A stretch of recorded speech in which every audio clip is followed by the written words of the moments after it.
When there's little evidence in a case, it's difficult to say what becomes of a missing person. Where do you start when it seems like someone vanished into thin air? But there are also occasions when the clues left behind don't help. Instead, they add more questions. From mysterious written messages to chilling phone calls, there are all sorts of examples of unsolved cases whose creepy clues have served to do nothing but muddy the waters. Join us for today's episode as we examine 3 disturbing recordings left behind by missing people.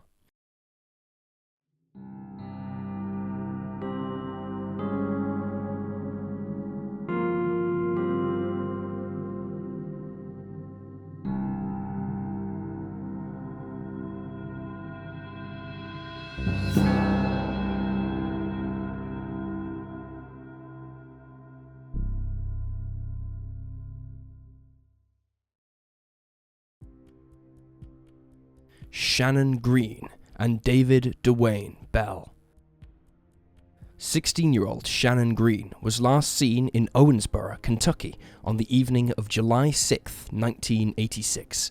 That afternoon, she set out from her family home to go to 12th and Haynes Street to visit 39-year-old John Rainier, a family friend who often employed the teenager's services as a babysitter. Though Rainier lived just 2 miles away, Shannon never arrived at his door, nor did she come home later that day. Nobody ever saw her again.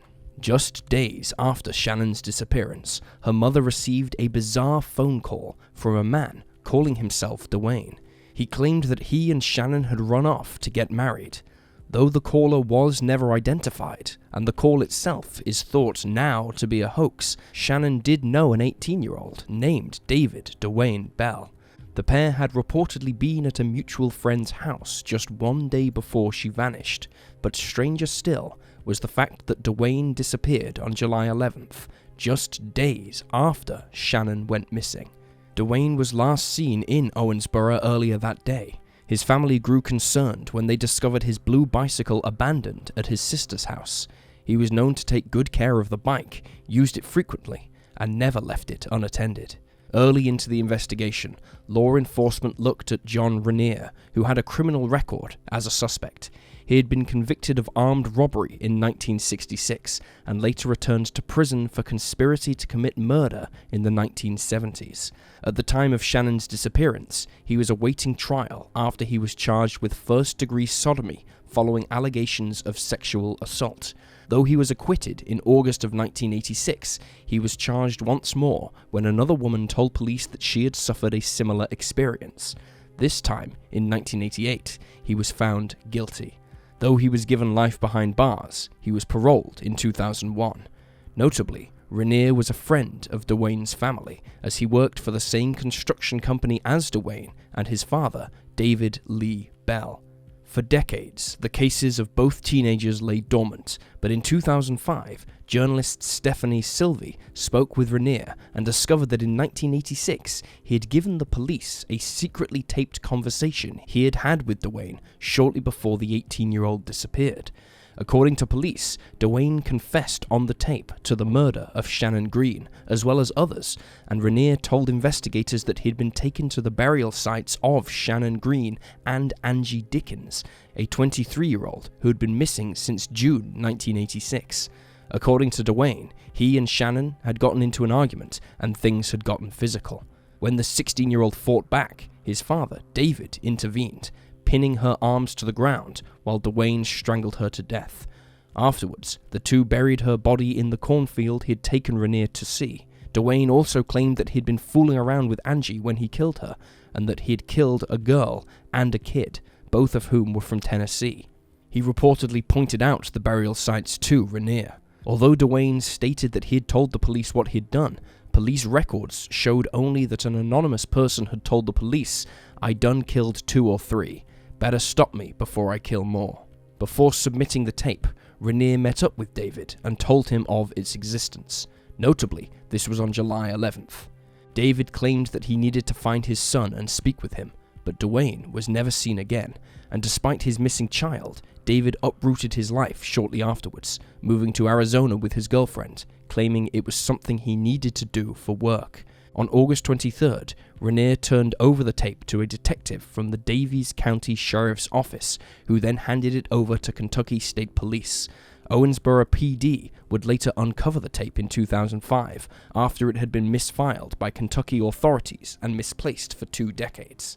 9 family members agreed that the voice on the tape was DeWayne's, and although the recording hasn't been made public, a transcript of it is available online. Shortly after uncovering the lost tape, investigators searched the cornfield Raniere had stated contained Shannon's body, but found nothing, suspecting that any buried remains had been moved since. DeWayne's father, David, would eventually wind up in prison following a marijuana trafficking scandal in 1988, and he moved back to Owensboro after his release. Investigators have noticed inconsistencies in his statements about his son's disappearance. He claimed to have last seen his son cycling away from his daughter's house, but DeWayne's bike was found outside of it. Similarly, he claimed that Raniere had played him only a snippet of the tape in which DeWayne stated, "I hit Shannon," but DeWayne never said Shannon's name during the taped conversation. He added that he hadn't been worried about his son's disappearance because he believed he'd run away from home, noting that a week after he moved state, his girlfriend's sister had called him to say that DeWayne had been in touch with her. Though David's story has holes, and investigators believe him to be suspicious, Raniere hasn't been fully ruled out of the investigation either. David believes Raniere was responsible for Shannon's death, and that he killed DeWayne after he found out, to keep him from talking. The disappearances of DeWayne Bell and Shannon Green are still unsolved, as is the slaying of Angie Dickens. Anyone with any information about their cases can call the Owensboro PD on 270-687-8888.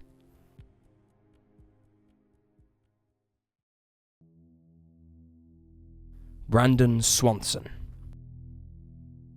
19-year-old Brandon Victor Swanson was last seen on May 14, 2008 in Marshall, Minnesota. A student at the Minnesota West Community and Technical College in Canby, Brandon had been enrolled in a wind turbine program, and May 13th marked his last day of classes. As a result, after class, he and a friend went out to celebrate their newfound freedom from lessons and exams. Though he was witnessed drinking alcohol at 2 separate parties, his friends noted that he didn't seem drunk. Brandon was making the 30-mile journey from Canby to Marshall, where he lived with his parents, when he accidentally drove into a ditch. Though he wasn't injured, his vehicle was stuck, and he immediately called his parents for help. Annette and Brian Swanson subsequently climbed into their pickup truck and drove to where they thought he was, keeping him on the line just in case. Brandon claimed that he was right next to his car, and he tried to alert them to his whereabouts by flashing his headlights on and off, but his parents told him they couldn't see him. Eventually, the 19-year-old told them that he was going to walk towards the lights he could see in the distance. He believed it was the town of Lind, about 7 miles from Marshall, and Brian told Brandon that he and Annette would drive and meet him there. However, at 2:30 a.m., around 47 minutes into the call, Brandon said, "Oh shit." His parents heard nothing further from him, despite their pleas to tell him that he was okay. They eventually hung up and called him back, hoping he would see the light from his phone and call them, but they never saw or heard from Brandon again.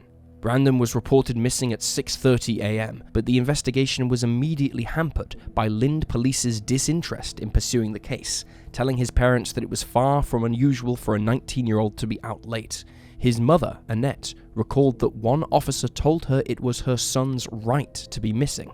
Later that morning, however, police finally began searching, although no trace of the young man was found in or around the town. County Sheriff Joel Dahl soon became involved, and he used Brandon's mobile phone records to help narrow down the search area, with the records revealing that he'd been calling from the vicinity of Taunton, a city along State Highway 68, 25 miles from Lind, but on the typical route one would take between Canby and Marshall. Searching the area, authorities came across Brandon's car. Indeed, it had gotten stuck in a ditch off a gravel road along the Lincoln County line, about a mile north of Highway 68.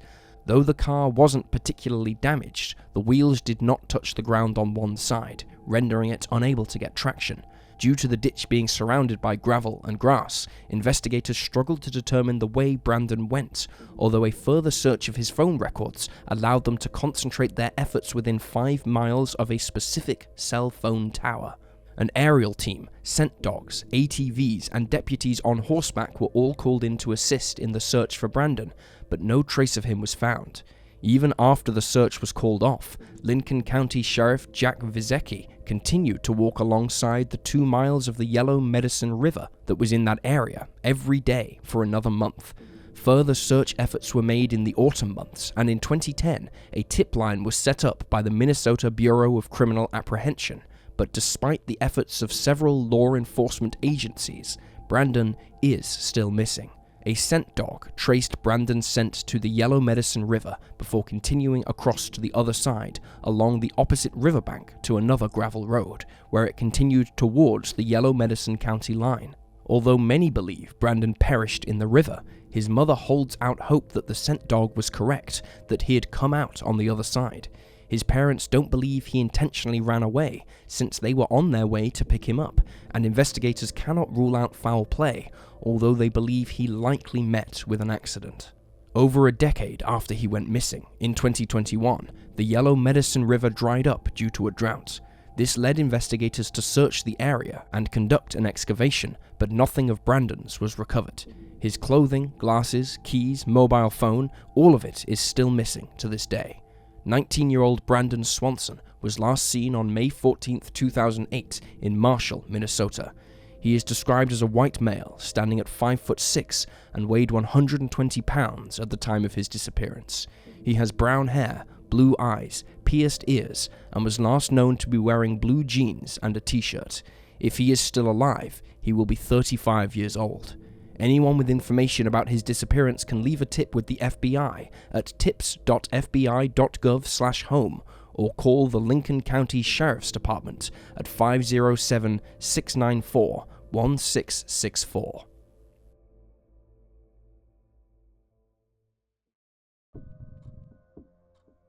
Anthonette Cayedito. 9-year-old Anthonette Christine Cayedito was last seen in the small hours of April 6, 1986. Earlier, on the evening of the 5th, she and her 2 sisters, Sadie and Wendy, were cared for by a babysitter while their mother, Penny, went on a night out. When Penny returned around midnight, she dismissed the babysitter and sent her youngest 2 children to bed, though Anthonette was allowed to stay up with Penny for a little bit and play cards. Her sisters recalled that this was unusual. Eventually, Penny and Anthonette went to bed.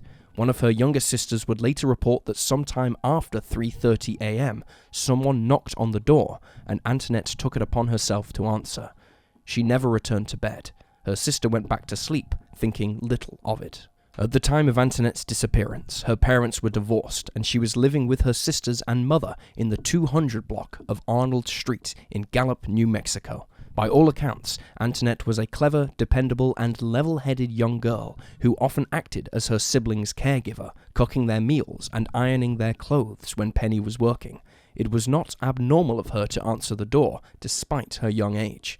The following morning, Penny claimed that at 7 a.m. she went to wake the children for Bible school, but found that Anthonette was missing. One of her daughters explained that a man, calling himself their Uncle Joe, had knocked at the door hours earlier, and that Anthonette had gone to answer it and never come back.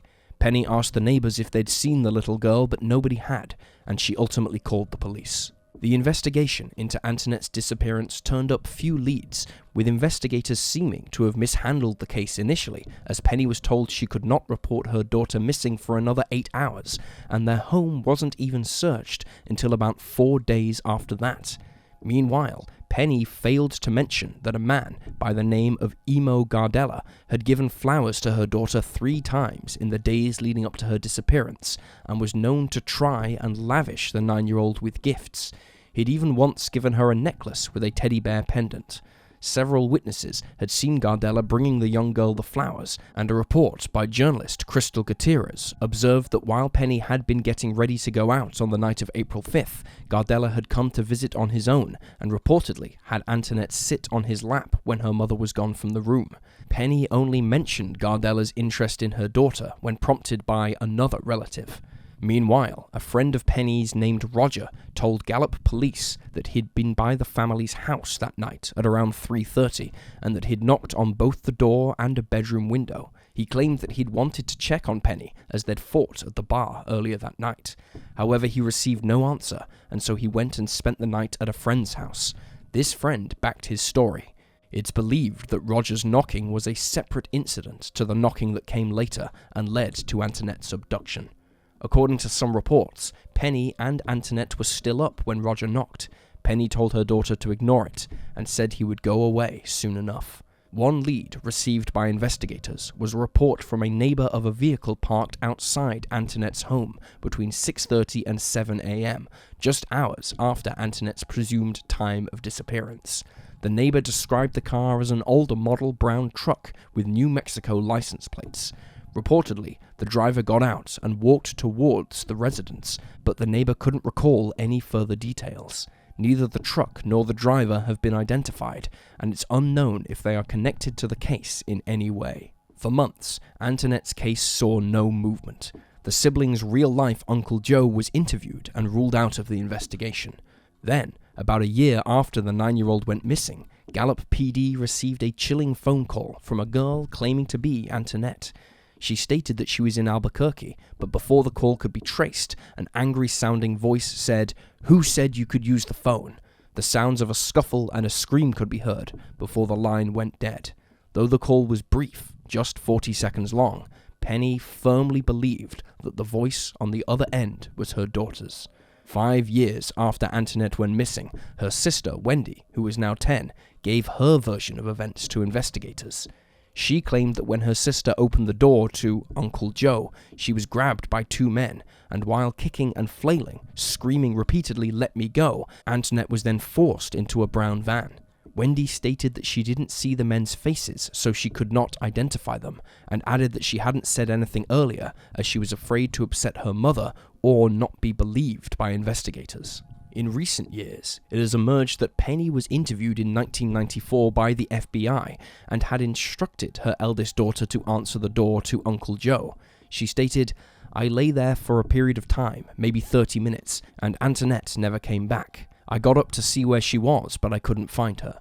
She claimed this second round of knocking came between 3:30 and 4:30 a.m., and when she got up 30 minutes later, it was just starting to get light. In her original statement, she had claimed to have woken up at 7 a.m. to find her daughter missing. Later that same year, Penny reportedly asked investigators, "What if me and Emo did this? Would we both go to prison?" She then admitted that she and Gardella had planned Anthonette's disappearance, with Penny stating that it was better that she didn't know when it would happen. She confessed to knowing who was coming and instructing her daughter to open the door. And yet, despite this confession, Penny was never charged in the case. During the late 80s and early 90s, there were numerous potential sightings of Anthonette reported. In April 1986, 2 days after Anthonette vanished, a man reported seeing a girl who resembled her in a pink dress with a blonde-haired woman on the side of the road.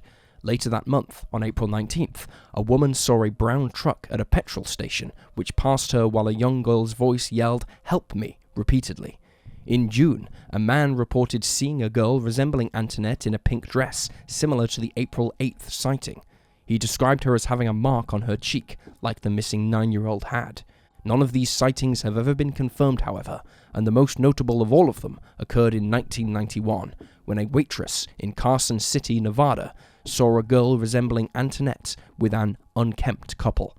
The waitress reported that the girl knocked her cutlery to the floor several times, possibly in order to get her attention, and that she squeezed the employee's hand every time she handed back the utensils. After they left, the waitress found a napkin beneath the girl's plate with the words, "Help me," and "Call the police" written on it. This sighting was never confirmed either.